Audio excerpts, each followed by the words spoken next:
17h, 19h, Supernova. Avec Lucille Lermite et des gens bien. Salut ma Fifi du Calvaire. Bonjour Lucille, comment allez-vous ? Ça va pas mal. Je vais bien aussi. Oui, pardon, oui, je te demande pas. Je t'emmène prendre le large. Alors ça, c'est avec plaisir. Mais oui, prends ta crème solaire, Lucille, et ta plus belle robe de soirée parce que je t'emmène en croisière. Oh. Et oui, Lucille, on va se faire fouetter le visage par les quatre vents des mers du Sud. Nous allons découvrir des contrées lointaines et des plaisirs exotiques que nul ne connaîtra après nous. Nous allons nous aimer, Lucille, sur des draps de satin ou la blondeur de tes cheveux salés par les embruns de la mer. Parcourons le volute de notre vertu, escarpés telles les vagues de l'océan, nous berçant dans ce casino aquatique de sensualité. Nous allons faire la course avec le vent, Lucille, tisser des voiles de notre plaisir avec les algues du ventre fertile de Neptune. Ouais, d'accord. Ouais. Que de promesses, Fifi. Mais alors, c'est quand qu'on part ? Tout de suite après l'émission, okay. Mon chat, ce paradis de plaisir charnel n'est qu'à quelques pas d'ici. Ah bon ? Mais attends, il n'y a pas la mer à Lyon, Fifi ? Non, mais pas besoin, ma chérie, de prendre la mer. Le parking du stade de Gerland fera l'affaire, les bords du Rhône en contrebas, de la Tête d'Or aussi, ou encore quelques caves dans le quartier des terreaux, et même les premières aires d'autoroute après la rocade. Ces petits îlots de paradis sont partout autour de nous. Et une croisière sur une aire d'autoroute, ouais, ça fait vachement moins rêver ton truc du coup, tu vois. Non, mais ne sois pas déçu, Lucille, ne sois pas déçu, parce que c'est bien dans ces endroits qu'un grand nombre de personnes s'adonnent à une activité que l'on appelle le cruising, croisière en anglais. Ah, d'accord, ouais. Bon, ouais, ok. Mais ça fait pas la gueule.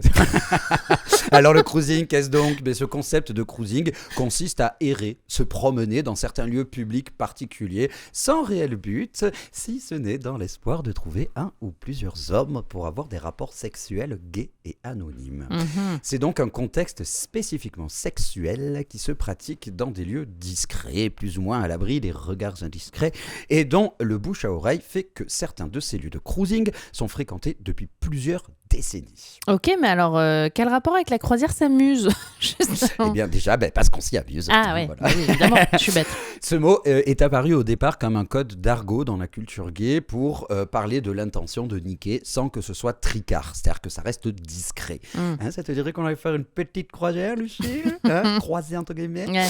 Cette discrétion et la fugacité de ces rapports sexuels anonymes a servi, et dans certains cas sert toujours, de mécanisme de protection pour que les hommes homosexuels évitent d'être reconnus pour cacher une homosexualité qui n'est pas dite socialement. Parce qu'ils sont mariés ou en couple avec des femmes, ne sortant pas avec des hommes, ne fréquentant ni les bars, ni les clubs gays, ni les saunas, ni les sites web, ils n'ont alors aucun autre moyen de rencontrer des hommes à des fins sexuelles. Et c'est pas facile de vivre sa sexualité quand on doit la cacher. Pourtant, elle doit bien s'exprimer à un moment donné. Ces lieux de drague sont donc considérés comme des lieux de rencontre pour ces personnes. Avec la dépénalisation du comportement homosexuel en 1981, le cruising, autant le mot que le concept, n'est plus vraiment caché pour certains qui assument tout à fait de fréquenter ces endroits. Et les années SIDA, Lucille, tu t'en doutes, ont mis un gros coup de frein à cette pratique par crainte de la contamination VIH. Et progressivement, elle est devenue de moins en moins pertinente, remplacée par les rencontres sur Internet. Coucou Grindr. Mais tout ceci n'a pas pour autant mis fin à ce plaisir bucolique. Aujourd'hui, les lieux de cruising sont certes majoritairement fréquentés par des hommes qui ont des relations sexuelles avec des hommes, mais tous ne s'identifient pas nécessairement au fait d'être homosexuels ou bisexuels. Mais aussi, le sens spécifiquement sexuel du terme étant aujourd'hui passé dans l'usage courant, le cruising n'est pas seulement réservé aux hommes, mais à toutes les orientations sexuelles et identités de genre qui ont envie de pratiquer ces corps à corps anonymes et éphémères.